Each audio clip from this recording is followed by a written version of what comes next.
Hello, this is Joe and you're watching JB TV. Now I've got a confession to make. I'm in love with the Tib Bar Guy, but this puts me in an awkward love triangle. Let me explain how this gym three-way happened.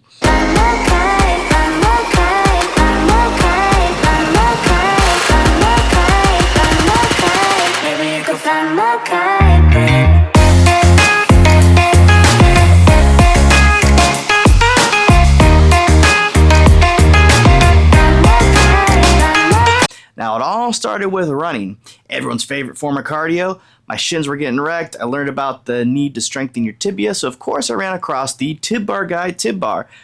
But it was too expensive for an unknown to me. So I found a similar item that was cheaper, made by a company called Freak Athlete. That was this guy, the Freak Athlete Tib Bar. Now the Freak Athlete Tib Bar, it was sweet, and once they launched the Hyper Pro with the upgraded GHD pad, I did get it for the GHDs and the potential to do all the other advertised movements, like this one. Since then, I've actually gotten into Nordic curls, and now we've got the Tib Bar Guy re-entering the chat.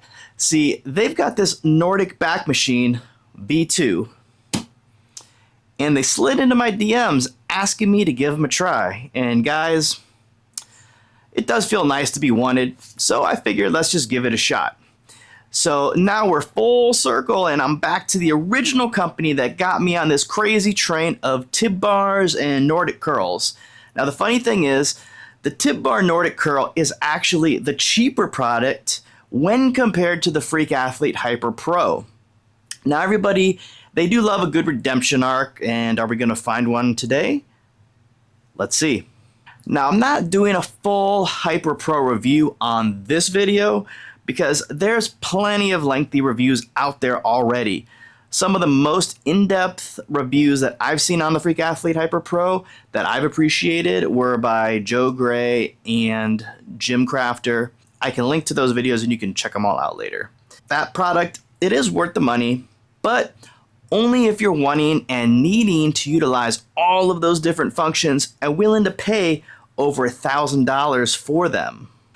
Now this is a full-length Nordic bench at 60.5 inches long.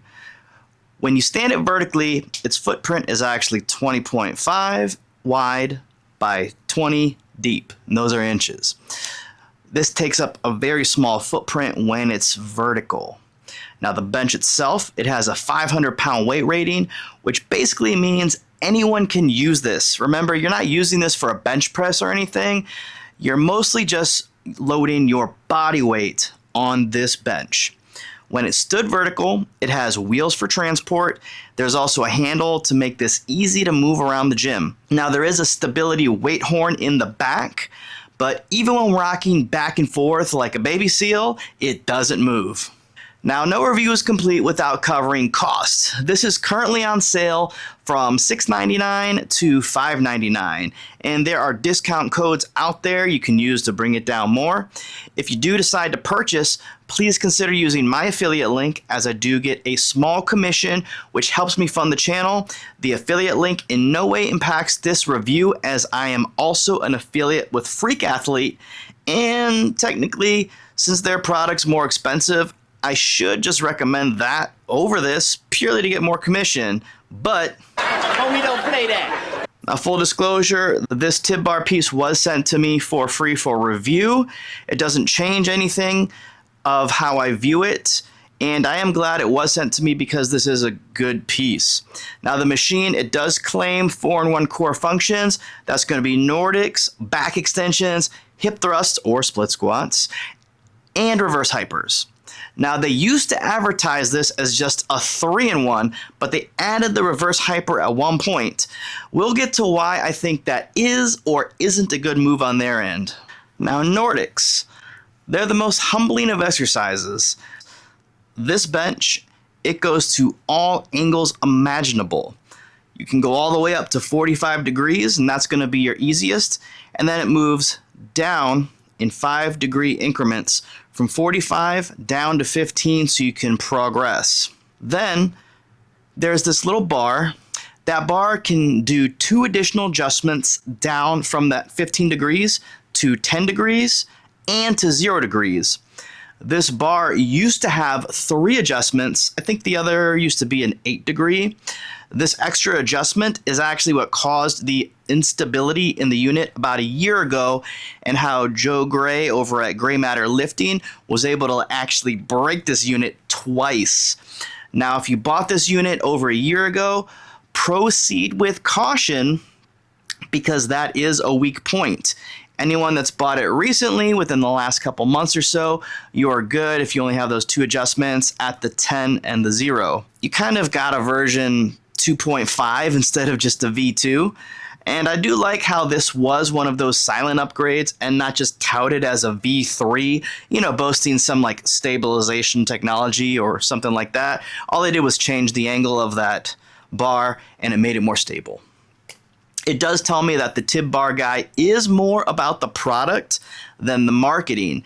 And that says something in a day and age where there are so many equipment companies out there that seem more just like advertising companies than equipment companies. And that's just based off what they focus on. Now back to the functions. So Nordics, this thing does those amazing. What about hip thrust? Now there are a million ways to do hip thrust, but the most common way that you probably know is to sit on your bed. Bench. Bench, I said bench. This hip thrust actually feels way better than your standard bench. And that's not just because it's height adjustable or doesn't roll or has that weird feeling when you're trying to position yourself on the bench on that rounded edge or corner of said bench. Now the hip thrust, it is designed very intelligently as you just recycle the foot pad from the back and move it over to the front of the bench. Another nice design aspect is when you adjust this down to the hip thrust mode, the handles hit the floor, which makes it sturdy and does not wobble because now you've got an extra contact point of the bench with the floor, and that contact point is wider than the bench. You can really do it anywhere you want. It's not tethered to a rack or anything. You can really get moving and grooving on this unit. There's something to be said about being able to switch to this mode very quickly. The setup time's quick as well. I have found myself using the Tib Bar Guy bench for hip thrusts more than I thought I would, just because of the ease of setup, and you can basically do it anywhere. If you are comparing this to the traditional bench method, you will love this for the smooth roller, the ability to dial in the height to your exact preference. Everything about it is pretty awesome. Now the pad, it can also be used for split squats, and that's pretty nice. You can shift between movements so fast, and you can literally build a whole lower body circuit around just this Tib Bar Guy piece. Now the one call out here is that when you do split squats, the foot pad, it is close to the bench. So close that depending on your shoe size, your foot will probably hit that bench. It feels kind of weird personally, since I'm used to my toe more free floating off of the back of the roller. But this new mode, it does feel more stable when my toes kind of resting on the bench. Again, compared to your standard method though of resting your foot on the bench, this is way better than that. You don't have a flat surface like that bench, or maybe a plyo box if you like to do them on plyo boxes. These height adjustable rollers, they do feel way better because you can dial in the exact height. And there's a big difference from sitting your foot on a flat surface or maybe that angled 90-ish degree corner of the bench or box versus a circle shape that actually rolls with you as you glide through the movement. You might even enjoy doing split squats, or at least tolerate them more. You can also remove the leg rollers for even more versatility. Because this bench can sit low when in flat mode and the vinyl is quality, you can really use this at any low angle or any medium angle for things like Copenhagen holds, sideways ab crunch ups, even leg raises if you're gripping the back plate for stability. Third on the list is back extensions. Now to set this up, all you do is remove the middle pad so you can shrink that full-size Nordic bench to a shorter, bite-sized bench. You can pick and adjust your appropriate height when shrinking. Just know that it might take a second because the holes, they're not numbered. You just kind of have to go by how it feels, and once you know, then you know. Then you just have to do the eyeball test every time you set up in the future. Try to remember, was I 3 holes, 4 holes, and you got to kind of count it out.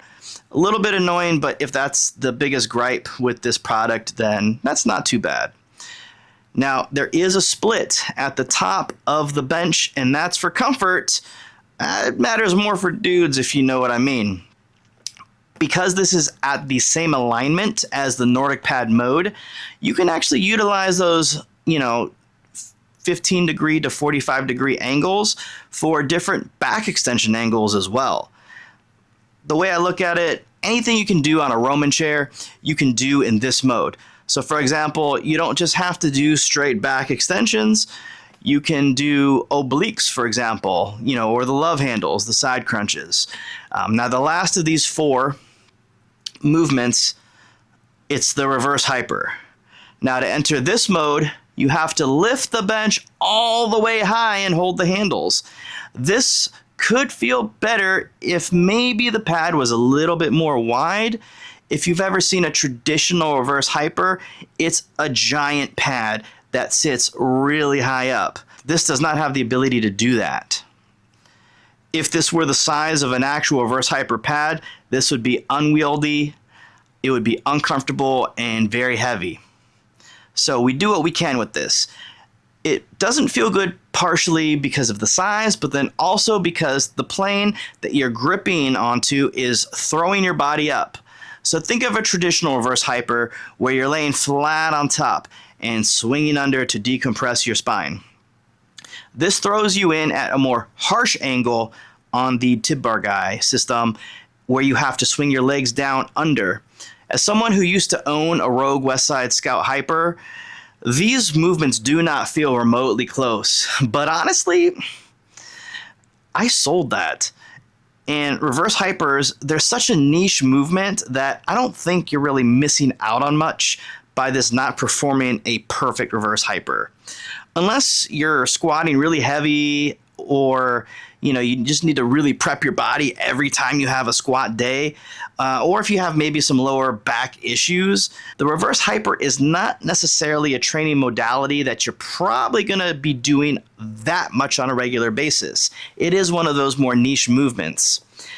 And I'd say for those times where you might want to work a bit of that low back, the hips, decompress the spine, this can make a decent reverse hyper in a pinch.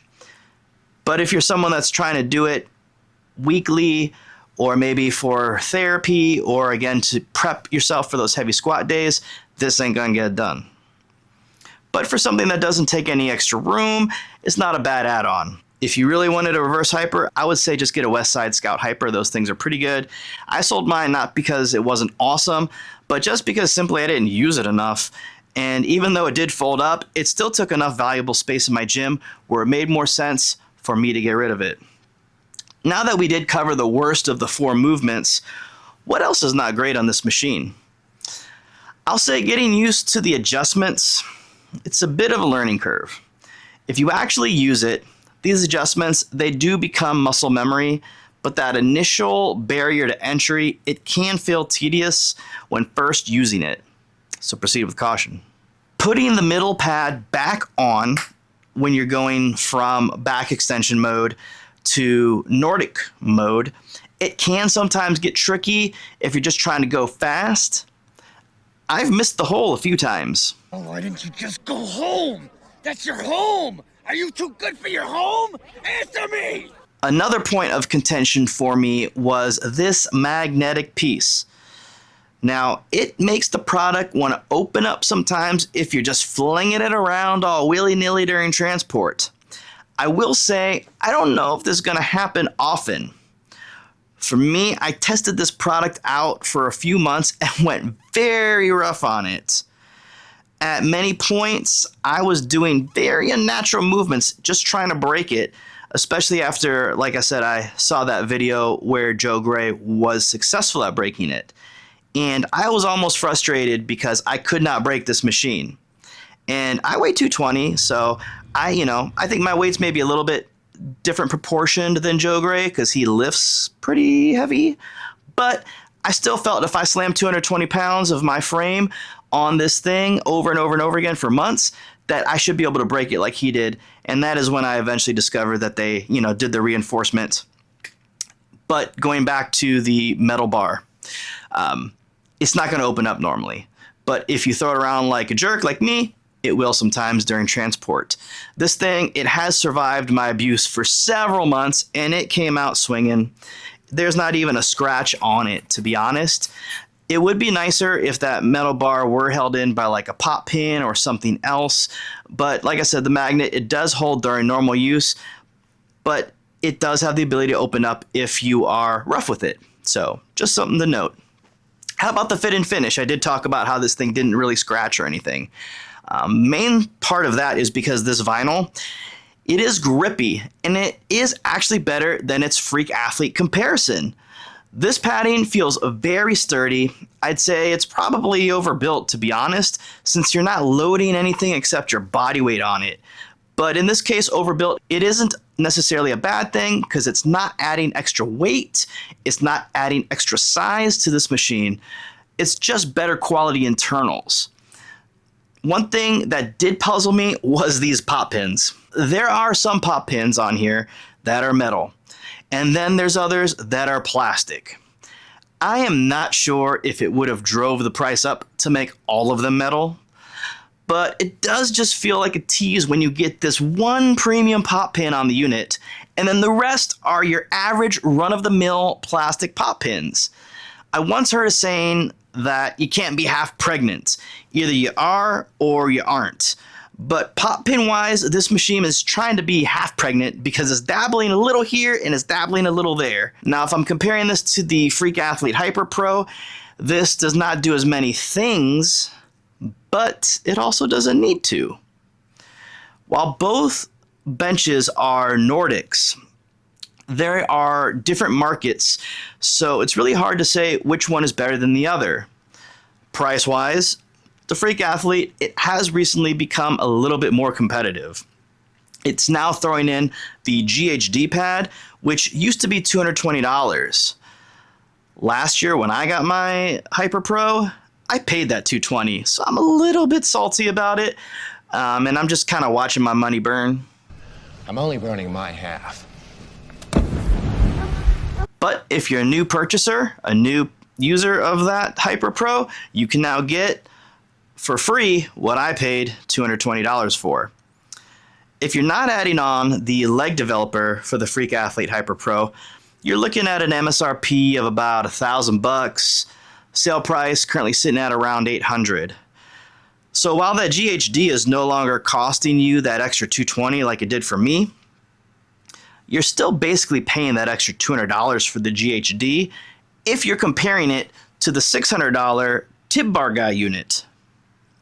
The Tib Bar Guy unit, it does not have the option to turn into like a belt squat or a leg extension leg curl, but keep in mind that if you're adding those items to the Hyper Pro, it's going to run you an extra $400 to $500 depending on the sale price. Just like everything, variety is not usually free. So if you want more stuff, you got to pay more for it. And if you're looking for the variety and you're willing to shell out that extra $1,200 for all the upgrades of the Freak Athlete, then it's a good deal. But if you want to pay half the price to get the functions that you really want, then maybe it's not. Freak Athlete, they did everything they could to keep that price low while keeping functionality high. You can see this most noticeably on the padding. Here you can see where my padding cut just from use over time on the Hyper Pro. Bet you didn't see that gem in most of those paid ads. I mean, reviews. But full transparency on that, I did reach out to Freak Athlete when this pad ripped, since it did rip within my first 6 months of owning it, and they did send me out a replacement pad. You might ask, well, why is that ripped? Did it rip a second time? No, it didn't. But what happened was When it arrived on a windy day, and the pad was so light that the wind actually blew it right off my front porch before I could grab it. It was literally gone with the wind. I couldn't bring myself to ask Freak Athlete for another pad to replace my original one that ripped, because it wasn't really their fault that the wind took it, outside of making maybe the packaging heavier so the light pad wouldn't blow away into the ether. But at the end of the day, I don't really feel like that's something that I should hold them accountable for. And I can't make the wind and the weather bring my pad back. It's just, who knows, maybe it's still blowing around like a tumbleweed somewhere. I don't believe the Tib Bar Guy pad would do this as far as blow away in the wind, or that it would actually rip, because the outside padding is a little bit more thick and more premium. It has this very grippy texture that does remind me a lot of like a Rep Fitness weight bench. If you're just wanting to master Nordics and some of these other core movements, maybe your back extensions, work on some abs, split squats, hip thrusters, then maybe $600 is way better on your wallet. When you factor in the price, the quality of the pads, the stickiness of the vinyl, the fit, finish, and the whole shaboodle, this would be my choice if I was just going for those movements. There are less moving parts because it does less, and if you don't need a GHD and all those other things, the less moving parts are going to be normally a good thing for the stability and also the ease of use. A more comparable model to this, I would say, would probably be the Shogun Nordics. That one has a bit less functionality even than these, but it might be the most sturdy based off of reviews and the materials it's made out of. I've personally never got to play with that one, but this is why I haven't played with it. The Shogun Nordics will run you around $1,200, so you're paying Hyper Pro decked out prices for even less functionality. Double the cost, less functionality, but you get a little bit more heft and you get a little bit more of a premium feel. Would I recommend the Tib Bar unit? Yes. It's hands down the best bang for your buck when you're looking at those three units. All the little details like the laser cutouts and the foot plate, the little V2 badging, all the extra details on here makes the pad feel premium for the price. If you do feel like picking up this awesome Nordic pad, back extension, transformer that feels great, please consider using my affiliate link, as it costs you nothing and it does help support this tiny channel of mine so I can continue to make content, and it also tells the Tib Bar Guy that you found this review helpful. And as always, take care, lift heavy, and I'll see you next time.